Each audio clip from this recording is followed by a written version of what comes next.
ಗದಗ ತಾಲೂಕಿನ ಮುಳುಗುಂದ ಪಟ್ಟಣದ ಆರಾಧ್ಯ ದೈವ ಗವಿಮಠದ ಶ್ರೀ ಬಾಲಲೀಲಾ ಮಹಂತ ಶಿವಯೋಗಿಗಳ 167ನೇ ಸ್ಮರಣೋತ್ಸವದ ಅಂಗವಾಗಿ ಜನವರಿ 30, 31 ಹಾಗೂ ಫೆಬ್ರವರಿ 1ರಂದು ಜಾತ್ರಾ ಮಹೋತ್ಸವ ಶ್ರೀಮಠದ ಮಲ್ಲಿಕಾರ್ಜುನ ಸ್ವಾಮೀಜಿ ಅವರ ನೇತೃತ್ವದಲ್ಲಿ ಅದ್ದೂರಿ ಹಾಗೂ ಅರ್ಥಪೂರ್ಣವಾಗಿ ನಡೆಯಲಿದೆ ಎಂದು ಜಾತ್ರಾ ಸಮಿತಿ ಅಧ್ಯಕ್ಷ ಗಂಗಪ್ಪ ಸುಂಕಾಪುರ್ ತಿಳಿಸಿದರು.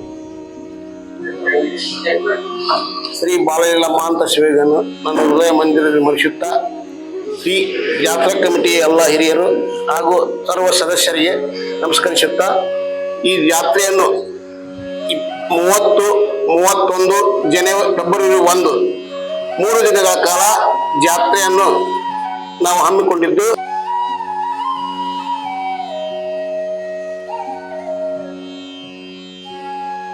ಜನವರಿ 31ರಂದು ಬೆಳಗ್ಗೆ 8:30ಕ್ಕೆ ಅಗಡಿ ಗುತ್ತಲ ಪ್ರಭುಸ್ವಾಮಿ ಮಠದ ಗುರುಸಿದ್ಧ ಸ್ವಾಮೀಜಿ ಶಟಸ್ಥಳ ಧ್ವಜಾರೋಹಣ ನೆರವೇರಿಸುವವರು.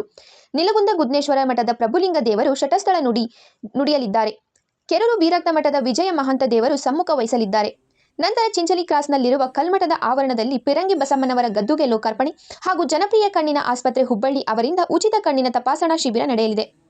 ಸಂಜೆ 7ಕ್ಕೆ ಅನುಭವಗೋಷ್ಠಿ 1 ಹುಬ್ಬಳ್ಳಿ 3000 ಮಠದ ಡಾಕ್ಟರ್ ಗುರುಸಿದ್ಧ ರಾಜಯೋಗೀಂದ್ರ ಸ್ವಾಮೀಜಿ, ಶಿವಮೊಗ್ಗ ಜಿಲ್ಲೆ ಜಡೆ ಸಂಸ್ಥಾನ ಮಠದ ಡಾಕ್ಟರ್ ಮಹಾಂತ ಸ್ವಾಮೀಜಿ, ಬನವಾಸಿಯ ಅಲ್ಲಮಪ್ರಭು ಹೊಳೆ ಮಠದ ನಾಗಭೂಷಣ್ ಸ್ವಾಮೀಜಿ ಸಾನ್ನಿಧ್ಯ ವಹಿಸುವವರು. ನಿವೃತ್ತ ಜಿಲ್ಲಾಧಿಕಾರಿ ಸಿ ಸೋಮಶೇಖರ್ ಜಾತ್ರಾ ಮಹೋತ್ಸವ ಉದ್ಘಾಟಿಸುವವರು. ಜನವರಿ 31ರಂದು ಮಧ್ಯಾಹ್ನ ಮಹಾದಾಸೋಹ, ಸಂಜೆ 5ಕ್ಕೆ ವಿವಿಧ ಮಠಾಧೀಶರ ಸಮ್ಮುಖದಲ್ಲಿ ಸಕಲ ವಾದ್ಯ ವೈಭವಗಳೊಂದಿಗೆ ಮಹಾರಥೋತ್ಸವ ನಡೆಯಲಿದೆ. ಸಂಜೆ 7ಕ್ಕೆ ಅನುಭವಗೋಷ್ಠಿ 2ರ ಆನಂದಪುರಂ ಮುರುಘಾ ಮಠದ ಮಲ್ಲಿಕಾರ್ಜುನ್ ಮುರುಘರಾಜೇಂದ್ರ ಸ್ವಾಮೀಜಿ, ಗೋಲ್ಗೇರಿ ವಿರಕ್ತ ಮಠದ ಸಿದ್ಧಲಿಂಗ ಸ್ವಾಮೀಜಿ, ಅಗಡಿಯ ಅಕ್ಕಿಮಠದ ಗುರುಲಿಂಗ ಸ್ವಾಮೀಜಿ ಸಾನ್ನಿಧ್ಯ ವಹಿಸುವವರು. ಸಂಸದ ಬಸವರಾಜ ಬೊಮ್ಮಾಯಿ, ಕಾನೂನು ಸಚಿವ ಎಚ್ ಕೆ ಪಾಟೀಲ್ ಭಾಗವಹಿಸುವವರು.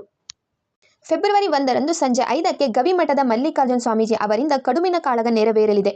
ಸಂಜೆ 7ಕ್ಕೆ ಅನುಭವಗೋಷ್ಠಿ 3ರಲ್ಲಿ ನಿಡಸೋಶಿಯ ಸಿದ್ಧ ಸಂಸ್ಥಾನ ಮಠದ ಡಾಕ್ಟರ್ ಪಂಚಮ ಶಿವಲಿಂಗೇಶ್ವರ ಸ್ವಾಮೀಜಿ, ಅಮೀನ್ಭಾವಿ ಪಂಚಗೃಹ ಹಿರೇಮಠದ ಅಭಿನವ ಶಾಂತಲಿಂಗ ಶಿವಾಚಾರ್ಯ ಸ್ವಾಮೀಜಿ ಸಾನ್ನಿಧ್ಯ ವಹಿಸುವವರು. ವಿಧಾನ ಪರಿಷತ್ ಸದಸ್ಯ ಸಂಕನೂರ್ ಮೊದಲಾದವರು ಭಾಗವಹಿಸುವರು ಎಂದು ಗಂಗಪ್ಪ ತಿಳಿಸಿದರು. ಈ ಜಾತ್ರೆಯನ್ನ ಯಶಸ್ವಿ ಮಾಡಿಕೊಡ್ಬೇಕಂತ ತಮ್ಮಲ್ಲಿ ಕಳಕಳಿಯಿಂದ ಕೇಳ್ಕೊಳ್ತೇನೆ. ಕ್ರಮಕ್ಕೆ ನಾಡಿನ ಹೆಸರಾಂತ ಪೂಜ್ಯರು, ಉಪನ್ಯಾಸಕರು ಹಾಗೂ ಎಲ್ಲ ಹರಗುರ ಚರಮೂರ್ತಿಗಳು ಆಗಮಿಸುತ್ತಿದ್ದು, ನಾಡಿನ ಪ್ರತಿಷ್ಠಿತ